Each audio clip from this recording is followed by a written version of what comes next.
You've probably seen the image, right? That serene, peaceful figure. But behind that famous icon is the story of a real person, a man who went on this absolutely incredible journey to figure out why we suffer and, more importantly, how to stop.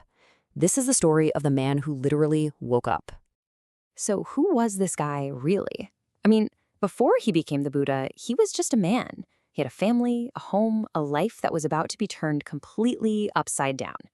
Let's peel back all those layers of myth and legend and get to know the man himself. And our story doesn't begin with a Buddha at all. It starts with a prince. His name was Siddhartha Gautama, and he was born way back in the 5th century BCE into a life of unbelievable luxury. And this is so important to get. He wasn't some kind of deity born on a cloud. He was a son to his parents, Shuddhodana and Maya. He was a husband to Yashodhara and a father to a little boy named Rahula. He was a human being with real human connections. Okay, and let's clear this up right now, because it's a big one.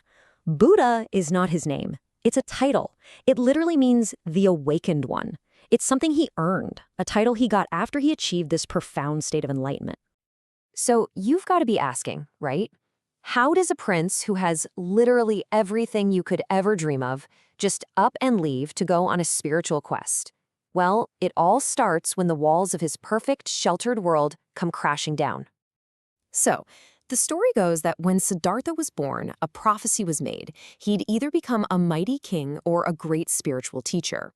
Well, his father wanted a king, for sure, so he built a world for Siddhartha where suffering just didn't exist. He surrounded him with youth, beauty, and pleasure, making sure he never saw anything that could possibly upset him. But you can't hide from reality forever, can you? On a few trips outside the palace walls, Siddhartha saw what are now called the 4 sights. First, bam, an old man. He'd never seen old age.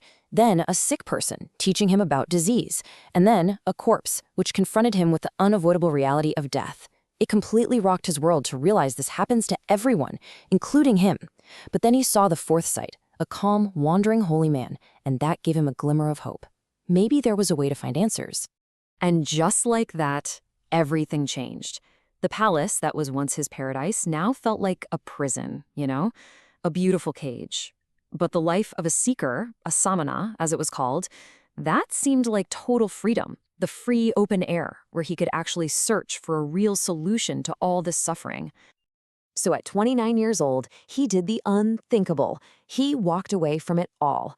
His royal status, his money, his palace, even his wife and his newborn son. He shaved his head, swapped his fancy clothes for simple robe, and just walked out into the world with absolutely nothing. That moment is famously known as the Great Renunciation. Now, leaving the palace might sound hard, but believe me, the real journey was just beginning. And it wasn't some street shot to enlightenment, oh no.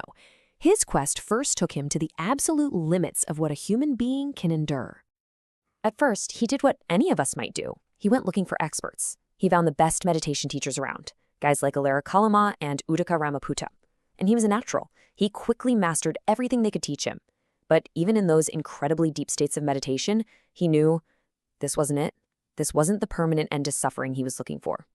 So he thought, okay, maybe the answer is to conquer the body completely. And he went all in. I mean, all in. He joined a group of ascetics and took self-denial to an insane level. For years, he barely ate, sometimes just a single grain of rice a day. He practiced holding his breath until the pain was unbearable. He basically became a walking skeleton. And then one day, he just collapsed, totally broken from weakness. And in that moment, it hit him like a ton of bricks. Torturing his body hadn't freed his mind. It had just clouded it, weakened it. He finally understood. This path of extremes was a dead end. So what do you do when you've tried the extreme of total luxury and the extreme of total self-torture, and neither one works? Well, you have to find a new way, a third option. And this is maybe his most famous discovery, the middle way. It's a path of balance. He realized you need a healthy body to support a strong mind. The goal isn't to punish yourself, but it's not to mindlessly indulge either. It's about finding that sweet spot right in the middle.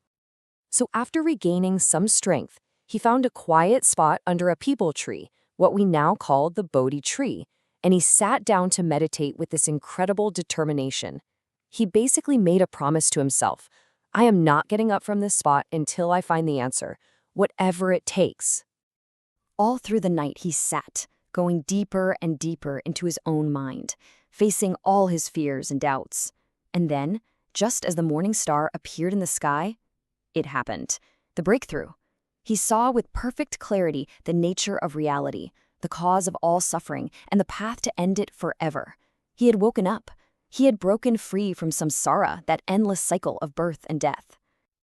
In that incredible moment, the prince was gone, the starving ascetic was gone. Siddhartha Gautama had reached his goal. He had become the Buddha, the Awakened One. But waking up wasn't the end of his story. Not even close. In a way, it was just the beginning of his real work. Because now, he had to share what he'd found. And he spent the next 45 years of his life doing exactly that. And who do you think he went to find first? The 5 ascetics who would abandon him when he started eating again. He found them in a deer park, and right there he delivered his very first teaching. He set the wheel of the Dharma in motion. And those 5 men, they became his first followers, the very first Sangha, or community of monks. For the next 4.5 decades, he just walked. He wandered all over the Gangetic Plain, teaching anyone who would listen, from kings in their palaces to poor farmers in the fields. His community grew to thousands, and he even created an order for nuns, which was a huge deal back then. Finally, at 80 years old, having shared his teachings far and wide, he passed away. But here's what's so amazing. He never appointed a successor. He didn't want his followers to just blindly follow another person. He told them, you have to be your own refuge. You have to rely on yourselves and on the teachings, the Dhamma. The path was the guide, not the person. And his very last words really bring it all home. All things pass away. Strive on with diligence. It's this powerful, final reminder that nothing lasts forever, so the effort we put in right now is what truly matters. A simple, profound message from a man who woke up and offered a way for the rest of us to do the same. Which kind of leaves you with a question, doesn't it? What does it mean for us, in our lives today, to strive on with diligence?